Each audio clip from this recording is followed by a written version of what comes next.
I'm Yeardley Smith, and you might recognize me as the voice of Lisa Simpson.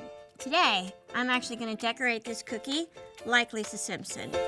I actually needed a picture of Lisa Simpson to try to do it properly because I actually tried to draw Lisa Simpson freehand for my Twitter page. Complete disaster. Not that this is necessarily going to be any better. In case you didn't know, you live under a rock, the Simpsons are yellow. Oh, it looks like mustard.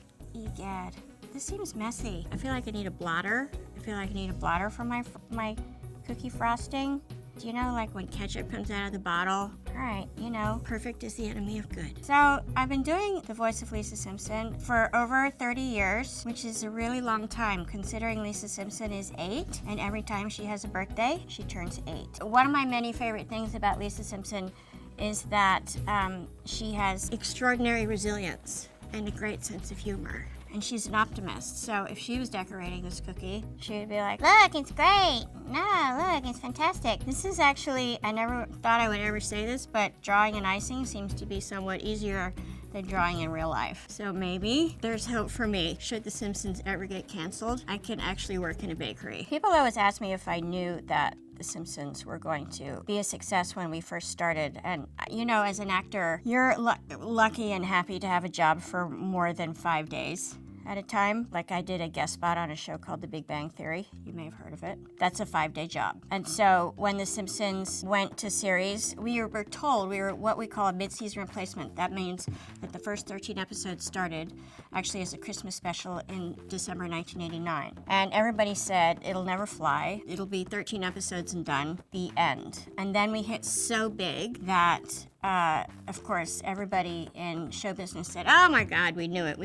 It's going to be a hit all along. That's showbiz. No shame. And now, of course, we've been on for 30 years. Look, it's sparkly. This can only be good. This really is. I'm going with sort of Jackson Pollock. Perfect is the enemy of good. Thank God this doesn't look anything like my character because people would run. This is killing me, people. I'm such a perfectionist.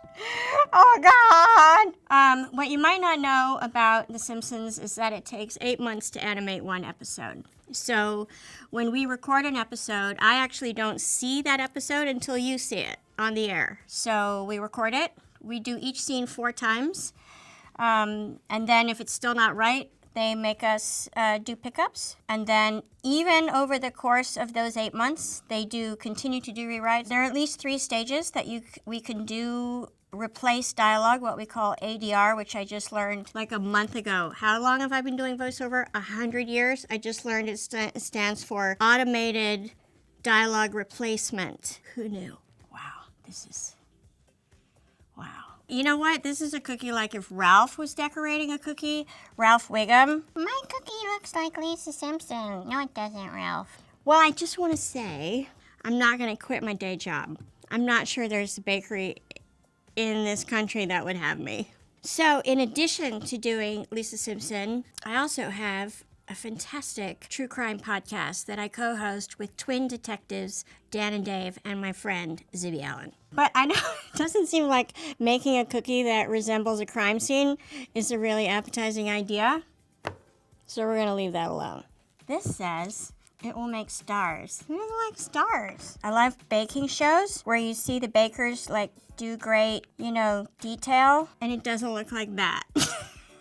Okay, so the podcast is called Small Town Dicks, and all of the cases are told by the detectives who investigated them. So me and my co-host, Zibby, are you. We are you if you had a seat at the table. So we actually do hardly any of the talking, and we get to ask the questions that you would ask. And we actually change all the names. We don't tell you where the crime happened, and we don't even actually tell you the last name of the detective who's telling the story. The reason I love true crime is that I'm actually really fascinated by and a little bit scared by people who don't observe the same rules of conduct that most of us live by in order for society to function well. For instance, if you're crossing the street, you expect the car that stopped at the red light isn't going to run you over while you're in the crosswalk, but occasionally it does. So I want to know that there's a force bigger than me that is going to put the train back on the tracks when that happens.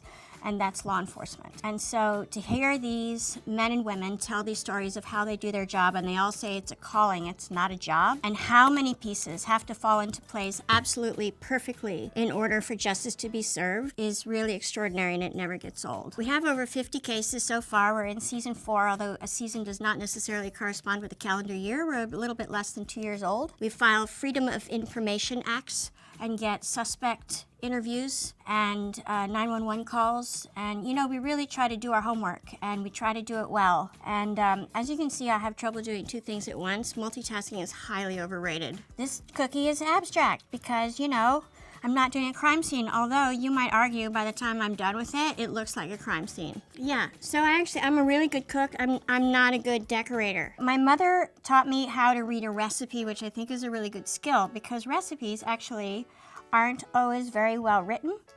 And so sometimes they leave a step out, or they condense a step, and you have to actually know what's missing in order for that to work out. I know people are like, cooking, who has the time? You do have to have the time, I think, in order for it to be enjoyable. I will often cook something that I can then eat for a couple of days.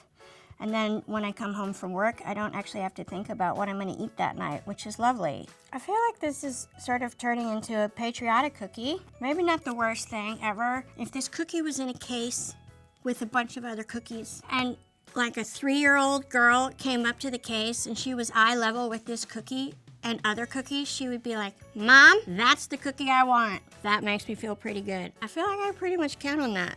So, if you love the podcast, download Small Town Dicks wherever you love to listen. Even if I didn't co-host it, I would tell you it's really, really well done. Thank you so much. This has been amazing. Really. I mean, I'm looking for that 3-year-old who's looking for this cookie.